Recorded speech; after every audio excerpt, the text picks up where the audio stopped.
In the 2011 film Melancholia, starring Kirsten Dunst and Charlotte Gainsbourg, we stand witness to a world approaching its end. The film opens in a dreamlike, slow-motion wreck of humanity itself, rendered beautiful yet devastating. We meet Justine on what should be the happiest day of her life. The newlyweds arrive late to their own wedding party. Her sister Claire hosts the event at her husband John's lavish estate. The couple are meticulous and controlling, orchestrating the affair with military precision. The guests are elegant, the champagne is endless, and the festivities continue into the night. But there is a sense of foreboding, an unmistakable sensation of unease. Shortly after she arrives, Justine glances upward and notices something strange glimmering in the sky. A rogue star, she thinks. Later, we learn it is not a star at all, but a rogue planet called Melancholia. John, a man of science, assures everyone it will simply pass by. A harmless cosmic encounter that's nothing to worry about. But Justine senses the truth instinctively. The planet's approach mirrors her own descent into despair. As the night unravels, so does Justine. She humiliates her boss and quits her job. She cheats on her new husband with a workplace subordinate, not out of passion, but defiance, as if testing the limits of what still matters. She moves through her wedding with the detachment of someone already in mourning. Claire and John become frustrated with Justine's apathy and erratic behavior, repeatedly warning her to behave. But Justine stops pretending. Her energy collapses. She locks herself in her room, refusing to come out to cut her own wedding cake. She abandons her own celebration to wander the grounds like a beautiful ghost drawn toward an inescapable truth. As Claire and John lament the cost of the party, Justine is revolted by the emptiness of it all. One by one, each guest leaves. She breaks up with her new husband and retreats inwardly. The planet Melancholia becomes her twin, vast, unstoppable, and merciless. In the second part of the film, Justine, now consumed by a debilitating depression, returns to Claire's home, frail and nearly catatonic. She refuses to bathe or eat. Claire is desperate to restore order, but order is slipping away. In the night sky, the rogue planet looms larger. Melancholia is approaching Earth. John, confident in his calculations, assures them again and again that it will pass harmlessly by. But Claire grows uneasy. Her carefully constructed facade of control begins to crumble in the sobering reality of impending doom. She rushes inside to find Justine, calm, even serene, seemingly resigned to fate. Her depression becomes a kind of clairvoyance. She doesn't fear Melancholia's approach. She yearns for it. For Justine, annihilation is not horror, but mercy. She tells Claire, the earth is evil. We don't need to grieve for it. Nobody will miss it. Eventually, John, no longer able to deny the truth, kills himself, leaving his wife, young son, and Justine to face the end of humanity without him. As the planet nears Earth, Claire attempts to escape, but there's nowhere to go. Destruction is imminent and annihilation assured. In the final minutes, it is Justine who takes control. She tells the boy to gather branches so they can build a magic cave. They sit together, hand in hand, as Melancholia descends. As the planet consumes the horizon in a fiery blaze, earth folds into silence and the age of man ends exactly as it began. The film exposes the fragility of human order when confronted with cosmic indifference. The planet's unstoppable collision with Earth is the natural order correcting itself, sweeping away a culture rotted by self-importance. The old world dies not with resistance, but with surrender. As Melancholia approaches, the false light of human grandeur dims as the cold beauty of the cosmos reclaims the stage. The film's message is undeniable and brutal. Everything that rises must confront its own destruction. Every epoch, every empire believes itself eternal until the moment before it falls. The film reminds us that no ritual, no crown, no illusion of order can stop the inexorable march of time. What seems indestructible today will one day become a distant memory.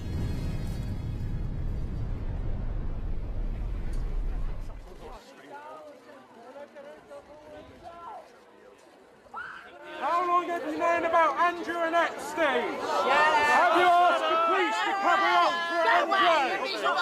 Have you asked the police to cover up for Andrew? What do you think? Should the MPs be allowed to debate the lawyers in the House of Commons? The king was heckled today at Lichfield, yet another reminder of the anger building up pressure just beneath the surface of a society frustrated by the venality and hubris of an institution that continues to evade accountability. Meanwhile, William and Kate prepare to move to their forever home, but one has to ask, why all the extreme security measures at Forest Lodge? Take a look at this piece, folks. William and Kate plan to live an off-the-grid lifestyle? Now, do they actually understand what off-the-grid means? Now, why are the Prince and Princess of Wales, future King and Queen, determined to cut themselves off from the rest of society? Something isn't right. Another article states that they will not have any live-in staff. And apparently, it's been this way for some time now. Now, I know they can't be saying that Kate will have no help while living at Forest Lodge, because that would be frankly not very believable. Because are you telling me that Kate, who barely does anything as it is going to clean the house, mind the children, wash everyone's clothes, cook, garden, etc.? Of course she's not going to do any of that. So why say that she's not going to have any staff? What do they have to gain from telling the public this ridiculous lie that they won't have any staff? It doesn't make any sense. And why are they being so secretive anyway? This Forest Lodge business is looking more and more like the place where William and Kate's darkest secrets are going to be buried. The optics are high security theater, but make no mistake, off-grid means above scrutiny, detached from oversight, exempt from accountability. In other words, privilege by insulation, which brings us back to Andrew. The Prince Andrew fallout continues to rattle the firm. Publicly, William is trying to come out ahead, but reality tells a different story. According to this article by the royalist Tom Sykes, William plans to strip not only Andrew, but Beatrice, Eugenie, Harry, Archie, and Lilibet of their titles. Now it's funny because William says one thing in public, yet does another thing in private. Now, folks, if there was a sex offender living in your neighborhood, doesn't matter if it's a relative or not, Would you be offering to take them to church? William and Kate actually said that they would prefer to have Andrew as a neighbor over Harry and Meghan. Really now? What did Harry and Meghan do that is on the level of Andrew and Epstein? Can someone please explain that to me? Kensington Palace's paid bots continue to pump out content on social platforms, purposely conflating the two names in an attempt to gaslight the public into believing that Harry and Meghan are somehow associated with sex trafficking. What they are doing is so evil. Recently, footage of Amy Robach's hot mic moments surfaced, confirming revelations from Virginia's book that her interview was deliberately bumped for William and Kate. I've had the story for 3 years. I've had this interview with Virginia Roberts. We would not put it on the air. First of all, I was told, who's Jeffrey Epstein? No one knows who that is. This is a stupid story. Then the palace found out that we had her whole allegations about Prince Andrew and threatened us a million different ways. We were so afraid we wouldn't be able to interview Kate and Will that also quashed the story. And then Alan Dershowitz was also... Which means the palace knowingly used William and Kate to deflect attention away from the Andrew situation. Because William looks awfully nervous around Andrew, what does Andrew know? William has to straddle the line. He publicly distances himself from Andrew, but in private, he's still close to him. Since the fallout, article after article, report after report continue to state that William will be the one to make everything right. William will strip the disgraced Andrew of his titles. William will reform the monarchy. William this, William that. Now we know William is trying to use this scandal to smear Harry, but what do Archie and Lilibet have to do with any of this? And that's when it hit me. Folks, William doesn't really care about this titles business at all. He's just using this shiny object to distract from what is really keeping him awake at night. Well, not just him, but the entire firm. Because if Andrew takes the ultimate fall and ends up being criminally charged, then that is going to break a long-standing precedent. The last time a monarch was brought up on charges, it was Charles I, and we all know how that turned out. Charles I ascended the thrones of England, Scotland, and Ireland in 1625. Charles believed in the divine right of kings, the notion that the monarch receives his authority directly from God and is accountable to no earthly institution. Parliament, however, held a different view. It argued that taxation, lawmaking, and the defense of liberties required its consent. It's a tug of war that continues to the present day. In 1629, he dissolved Parliament and entered what historians call his personal rule. But in 1640, the consequences of Charles's rule were becoming impossible to ignore. Financial crisis, unpopular taxation, religious revolt, and a parliament determined not to be ignored. When Charles reconvened the Parliament in 1640, the body moved quickly to curtail his power. Charles struck back, attempting to arrest 5 members of the Commons by force. It was a major miscalculation. The Commons simply refused to comply, and the king's authority was shredded. What ensued were the English Civil Wars. The final blow came in January 1649 when Charles was tried before a court set up by the Parliament. The charge, high treason, that he had levied war against the people and undermined the rights of the Parliament. From this epoch emerged a foundational shift.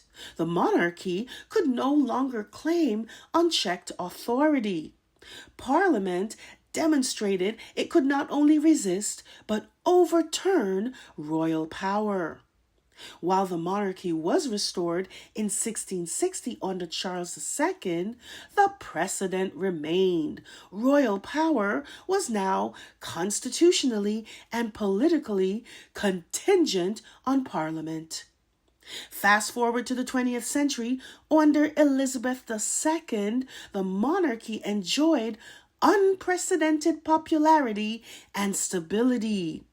But beneath the veneer of popularity, the firm was quietly clawing back power bit by bit from the Parliament. Under Elizabeth's reign, laws were introduced containing immunity clauses like preventing police from accessing private royal properties without permission. Then there was the parliamentary decree in 1993, which allowed the monarchy to avoid inheritance tax by passing the fortune only to the heir. Now, I've talked about that numerous times in previous videos. Elizabeth was able to get away with this because she was largely viewed as positive. But look at any poll for support of the royals today. Public support has plummeted since Elizabeth's death. William, with the full backing of Charles, is hoping that you will keep your eye on the distraction of removing titles, hoping and praying that you don't see what it is that is shaking them to the core. Like Charles I, he believes he is entitled to undermine the powers of the Parliament in order to protect the institution of monarchy. Because if Andrew falls, then the thin veil of immunity that separates the royals from the unwashed masses will dissolve. In Britain, the maximum penalty for sex trafficking under the Modern Slavery Act of 2015 is life imprisonment. Loss of legal immunity might also spell big trouble for William, because we've all suspected that he was involved in something shady associated with Kate's disappearance saga last year, but we don't know exactly what it is. But maybe he does. Because if Andrew gets charged for something, that might open up the floodgates. This is what this letters, patent, and stripping away of titles nonsense is all about. It's like the magician who gets the audience to focus on one thing, the magic, while the trick, the sleight of hand, is overlooked. They can't go to jail. They're royals. They're divine beings, endowed with sacrosanct privileges. And they are terrified of losing those privileges. And they're hoping you won't notice. And of course, we're all falling for it. Just take a look at any comment section talking about this issue. People are either thrilled that William will finally stick it to two toddlers who have God knows what to do with Jeffrey Epstein, or you have supporters of Harry and Meghan endlessly discussing it. This is exactly what they want. Not just William, but all of them. That's where they want you to keep your focus. Because the possibility that they may have to face the bar of justice and be treated like everyone else in society terrifies them to no end. William, of course, can't help but expose his true feelings. You see, if he hadn't mentioned two toddlers who have nothing to do with any of this, it probably wouldn't even have dawned on me what this real issue is about. Because, folks, what do Archie and Lilibet have to do with anything? They've never even met Andrew. But as always, William shows his hand. He lets his emotions get the best of him. He thinks he can use the threat of removing their titles not only as a distraction, but to stick it to Harry. Because what he really wants to do is erase Archie and Lilibet. This is what he's trying to do. William is trying to erase Harry's children from the royal family and the line of succession, just so he can try to satisfy his unquenchable thirst for revenge. There's a saying by the Buddha, holding on to anger is like grasping a hot coal with the intent of throwing it at someone. You are the one who gets burned. William clutches the coals of reprisal and retaliation, but in the end, only he will get burned. Because by weaponizing this titles business, he is revealing his powerlessness. He's defending nothing but a facade. Because Harry and Meghan don't need any titles. Folks, do you think Netflix is going to suddenly stop working with them if they are no longer Duke and Duchess? Do you think Harry will suddenly lose the respect and admiration he has earned from the global public for his work with wounded veterans if he no longer holds a title? They need you to focus on that instead of the fact that heads need to roll, in a manner of speaking. Besides, such an act will show them up for what they really are. Petty, vindictive, not very bright individuals who are only propped up by their titles. And speaking of propping up, suspicious bot activity of ridiculous AI-generated adulation continues to proliferate on social platforms. It was reported a few weeks back that William regularly participates in online discussions under a pseudonym. The article claims it's mainly to discuss football, but who are they trying to kid? William and Kate are very likely behind many of these accounts popping up everywhere. It's very easy to spot them because they are either dripping with venomous hatred toward the Sussexes or waxing poetic with ebullient praise for the Waleses. And it's not hard to see where they originate, from the warped fantasies of two grown adults consumed with envy.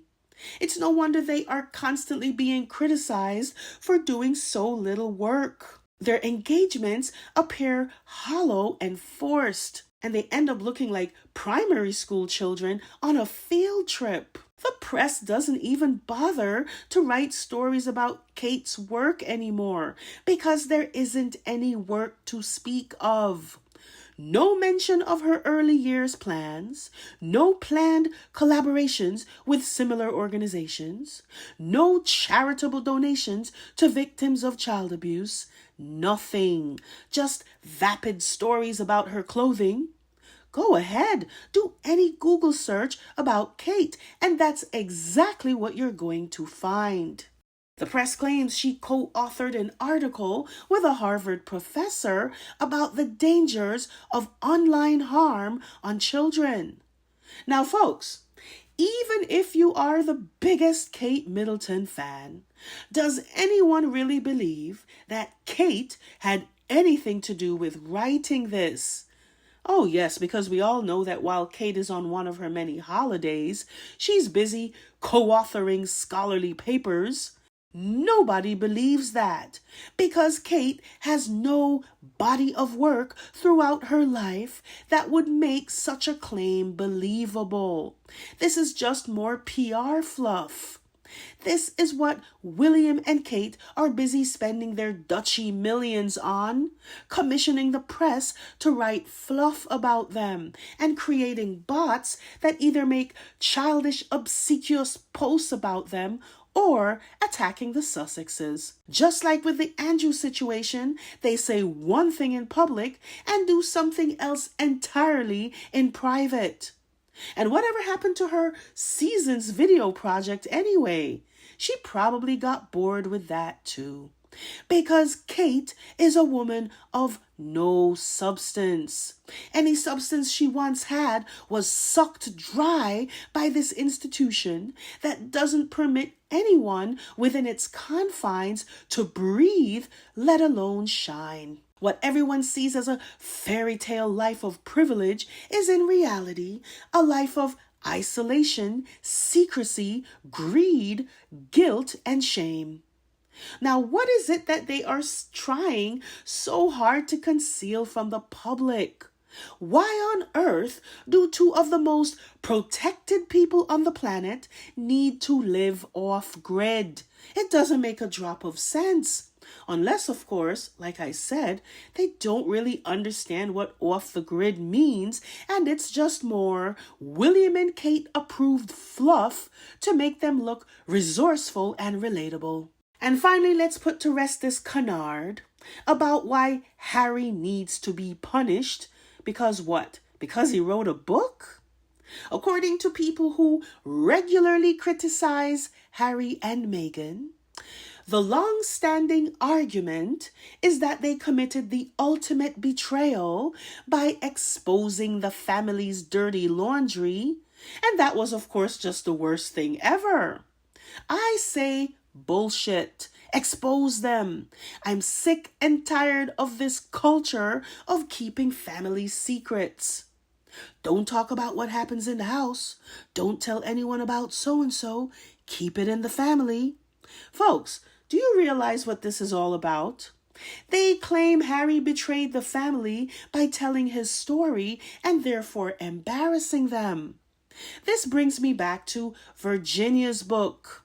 In her book, she describes how she was molested by her own father since the age of 7 and loaned off to his friend.